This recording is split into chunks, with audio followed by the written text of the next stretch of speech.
Hello friends, for today's video I wanted to highlight some adult fantasy works that I think deserve a little more love. Luna is right by me, and if you heard a loud crumbling, it was her. If you heard nothing, then that didn't need to be said. But anyway, I wanted to specifically go through books that I think, one, just in general, are pretty underhyped. Maybe they don't get a lot of attention, or there's only a few people here and there that are talking about them. And then some of these books are generally underhyped also, but then, in my opinion, a little bit underrated. That it's not that I think people are wrong with their feelings toward them, it's just that I wouldn't want people to be deterred from picking these books up because maybe they're a little bit more niche as far as who their target audience is. Maybe they don't have mass appeal, but they're still going to be really appealing to some of you. And I wanted to kick it off with one that I think is just in general something that so many people would enjoy. I've described it in the past as feeling like a cozy heist, and that would be Monsters We Defy. I'm not going to go through and read a synopsis from Goodreads for every single one of these, and I'm not going to read the whole synopsis for this one either. But the very opening of it does such a good job of, I think, pulling you in that I actually did want to go through what it said. It reads, "A woman able to communicate with spirits must assemble a ragtag crew to pull off a daring heist to save her community in this timely and dazzling historical fantasy that weaves together African American folk magic, history, and romance." So that just already does such a good job of giving you an idea of what you're going to get. Like I said, I've described it before as a cozy heist, and I've not really picked up too many books that feel like that. It's just so nice to get lost in. It's also a completely different setting than I'm accustomed to in fantasy, which is so refreshing. You're actually in the 1920s in the US, which is not a time period and location that we're accustomed to seeing. I think so many of us are used to a very Eurocentric, sort of medieval-esque inspired fantasy world. And sure, there's some stories that branch off of that, maybe gets more into cyberpunk or urban fantasy, but 1920s, again, just something I'm unaccustomed to. And the way that this one is told is it has that heist feeling, not just in the plot, but in how you're introduced to the characters, where, you know how in heist movies, a lot of times it'll be like, well, now we got to bring in this person, and they'll introduce you to some character, you know, elevator doors open, and it follows them walking through an area, and they're all suave and cool, and you're getting a little bit of a backstory about that person. And I think that this book sort of introduces your crew in a similar fashion, but not surface level. I was really surprised. It almost felt like short stories where you were immediately caring for some of these characters. In fact, there was one in particular, it's not that I didn't think that the main character was well done, it's just there was one side character that I was like, please have a nice happy ending because you deserve it. And I was very emotional with the end of their arc. I thought it was really well done. Anyway, I just think Monsters We Defy is a story that so many people would really enjoy. It's just such a nice book to pick up on a weekend when you want to curl up and just have a good time, read something a little bit more unique, different, and in general, I just think it's severely underhyped. Next up, we have one that I think is a bit of a booktube darling, and that a fair amount of people, reviewers, have picked up this book, but I don't think it's really taken off, and I haven't seen too many reviews for it. I haven't seen too many people rating it on Goodreads. And so I wanted to still point it out, even though I think it gets talked about on BookTube here and there, I still don't think it has maybe gotten enough attention. Maybe reviewers like myself aren't hyping it up enough. And so I really want to say it's worth, I think it's worth the hype. And that would be The Justice of Kings. So this is at this point, completed trilogy. I'm hoping to finish this trilogy pretty soon. In fact, since I tend to pre-record things so far in advance, I might finish the trilogy by the time this video goes up. But the first two, for sure, are fantastic. In my opinion, the second one's even better than the first one, as you kind of get glimpses into the very dark and horror-leaning magic in this, which is great. This world feels very gritty. I would say it leans almost into grimdark territory. And I described it in a different video I recorded. Again, don't know when it's going to go up, but I described it as feeling like, what if Joe Abercrombie wasn't as funny for most of it, but then when there were funny moments, they were so funny because the rest of it is kind of so grim. So it's not maybe as sarcastic and cheeky as Abercrombie, but the world itself, how much magic is there, how much it plays a role, the politicking of other people, the distance between our protagonists and our antagonists, I think all of that reminds me of how Abercrombie writes a book. So if you're an Abercrombie fan, that alone hopefully makes you intrigued and maybe you'll want to pick this one up. But regardless, the setting for this one is we are following a man called Sir Conrad von Valt, and you are following him by following his protege, his apprentice named Helena. And Helena is an interesting protagonist in that she is young, she's inexperienced, but she feels like a real person. At times she can have moments where she's immature, or at times she can be pompous because now she thinks she knows all this information that other people don't know, and then she kind of gets put in her place. And because she's telling you her life story, she does kind of give you commentary here and there, like, I was being a little obnoxious in this moment, which I really enjoyed those scenes. But the story does such a great job of having philosophical musings and asking questions involving power and who has too much of it and who gets to contribute to laws being made, and how do people then execute the laws, and how do people write sentences and policies and all of these things, and what happens when one individual is able to do way too many parts of that process. We don't have checks and balances, but at the same time it's more productive.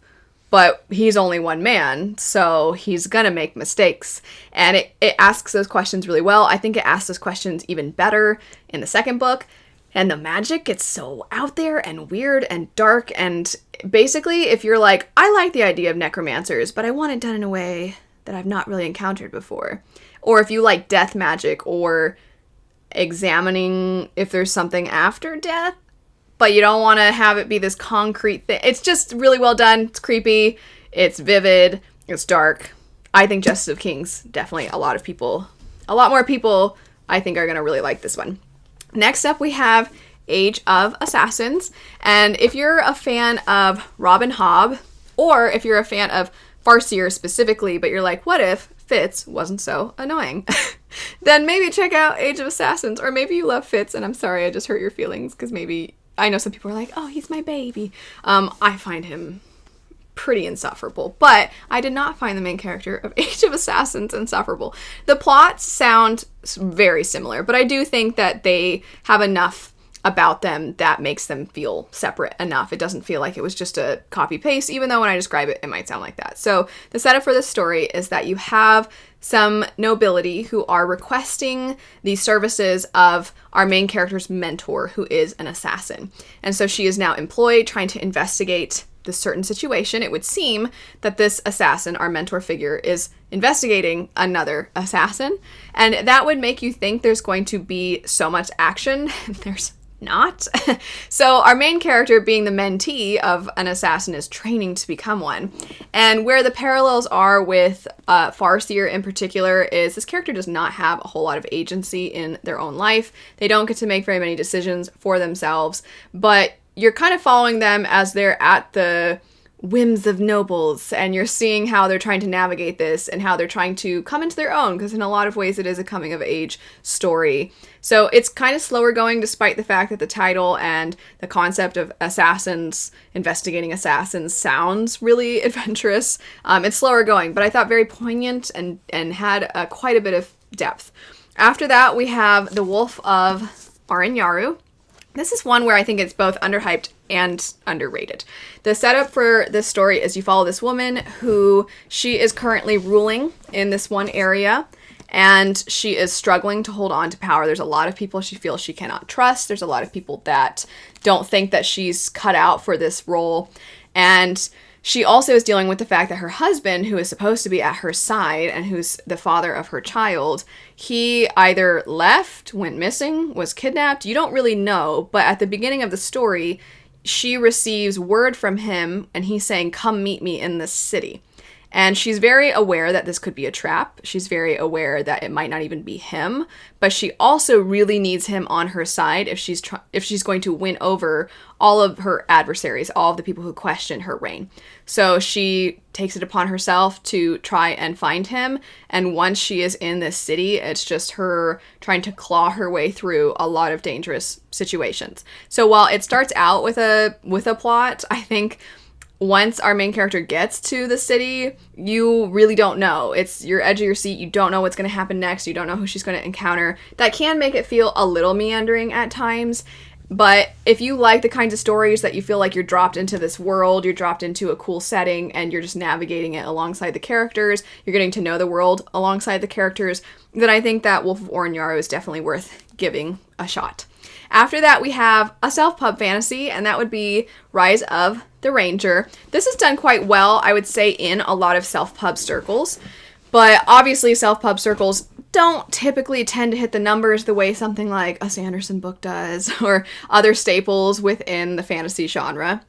And the setup for this one, you follow a huge cast of characters. Rise of the Ranger is the first in a pretty long series, and I've yet to read the rest of the series, but I am very excited to keep going, as the first one just barely obviously scratches the surface and there's so much more to explore. It's definitely building on the foundation of some classic fantasy characters, character types, settings, those sorts of things, but then it definitely does its own thing with those, and it kind of creates its own lore with those. So you have magic users, you have elves, you have people who are studying at a magic school, you have our main character. There's a lot of characters, but what I would describe to be the main character who... The opening is fantastic, really gripping, but you then skip time and you're like, what's happened in his life since that opening? You're trying to piece that together. It would seem what's happened has made a lot of people very wary of him, but he is essential for protecting a lot of people, but also he might be someone the antagonists are after. You're trying to piece together who even is the antagonist, because there's so many characters who seem to have, at first, it seems like conflicting things with one another. Maybe it seems like they're actually going to ally with one another, so you're kind of trying to... You're feeling like you're barely staying with the characters, and everybody's always one step ahead. So I'm really excited to keep going with this one. Definitely epic fantasy. It's very big, huge cast of characters. If you like that idea, then I would definitely recommend checking this one out. After that, we have The Art of Prophecy. I've described this one in the past as feeling like if a Jackie Chan movie was in a book, as there is a lot of martial arts in this, and the author captures that incredibly well. The setup is that we have a mentor-mentee relationship. We have a character who is supposed to be the chosen one, and they are obviously so not prepared. And the reason they're not prepared is because they're the chosen one. Everyone's thinking we have to protect them at all costs. And when they're trying to train him at a fight, they're like, don't actually harm him, because we have to make sure that nothing bad happens to him because he's the chosen one, which means he doesn't know what he's doing ever. And then Q, our mentor figure, who is awesome, and she comes into the picture and she's like, I'm not going to baby you, I'm going to turn you into the chosen one that we deserve. And she does not hold back, but their relationship goes in a direction that not their relationship specifically, like it's not like it goes in a romantic direction or anything like that, but the plot itself and how things develop between these two is definitely going in a direction that I feel like we don't typically see. Our expectations for mentor-mentee are, I think, in a certain kind of narrow field where we're like, this is what we tend to get with mentor-mentee, and this book takes that and it flips it on its head, which I really enjoyed. It has some very silly humor in it from time to time, but the magic and the settings and just in general the mentor-mentee relationship I think are great. Had a lot of fun with that one. After that, I'm sure that this is expected. I'm sure you're like, when's she gonna talk about Winnowing Flame? Right now. I love this trilogy. So the Winnowing Flame trilogy by Jen Williams. This has definitely gotten more attention. It has gotten more hype, and that makes me so happy, because when I picked this one up, pretty much nobody, it seemed like, had read it or had heard about it. And now it's doing so much better, but it's still relatively unknown. And that makes me sad because it's so good. So it's definitely weird. It's epic fantasy, but I would say if you are somebody who wants a unique world, you want something very rich with a lot of lore and a lot of history and a lot of mystery, and you want something that feels kind of like science fiction and fantasy, or sci-fantasy as a lot of us say, this is going to check all the boxes. Winnowing Flame is one of the most unique stories I've ever picked up.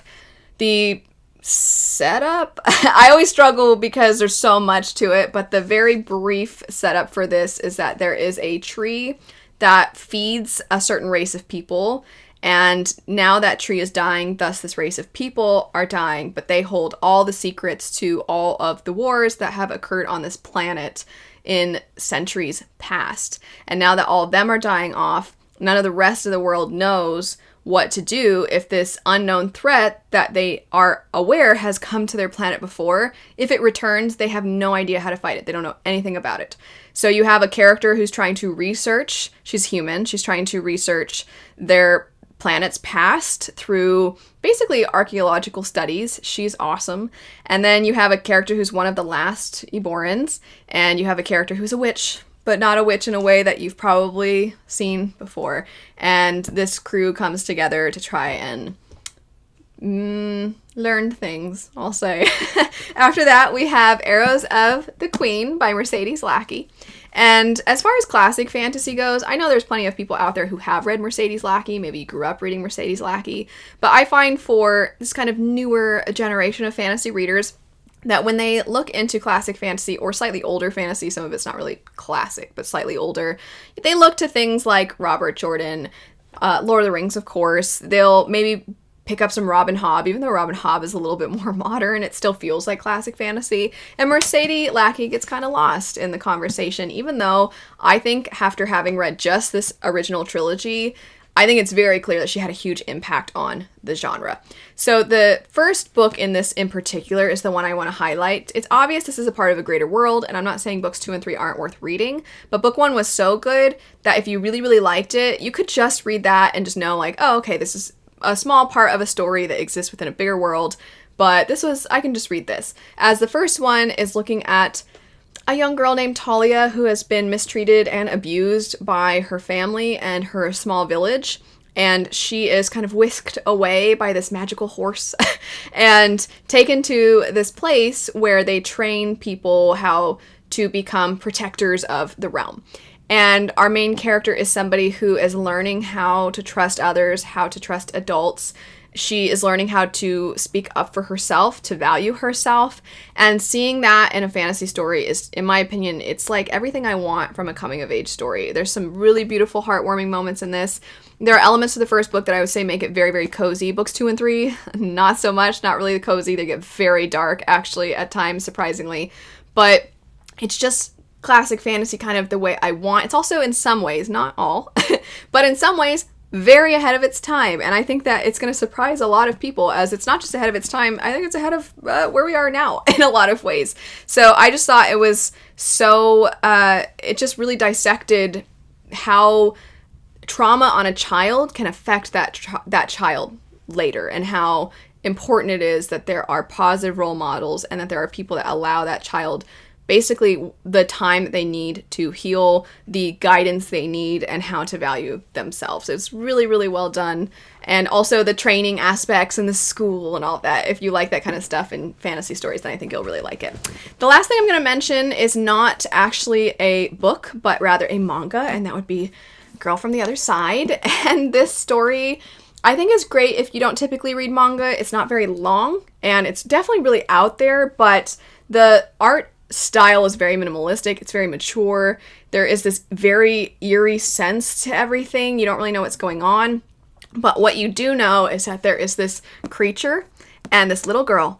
And this little girl is somebody that humans are after because she lives on the other side, which is among all these monsters. She should become a monster herself, because anybody who is around all the other monsters long enough, especially through touch, eventually become these creatures. And so humans are like, she must have the cure to this awful plague. And so they want to take her, but her and her, what she calls teacher, her and her teacher's relationship is so sweet, and he just tries to like make her pie and chat with her, and you're like, no, let them be together. They're basically living the life, you know, they're living the dream. They're just in this little cottage in the woods eating sweets, and it's so cute, and you're like, why do people have to ruin things? It really pulled a lot out of me, and it's weird. And definitely by the end, you're like, I guess that ending's up for interpretation. So I think that it's fantastic, though. And I think the setting is great. I think the minimalistic drawing is fantastic. I really, really love this series, and I think it's pretty underhyped, and you should check it out. It's so good.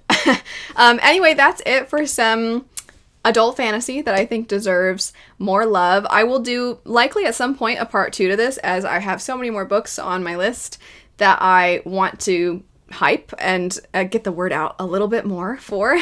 But I'll have all of these linked in the description bar down below, so that if you are interested in checking them out, there's ease of access right there. Thanks so much for watching though. I hope you have a great rest of your day, and I'll see you later. Bye.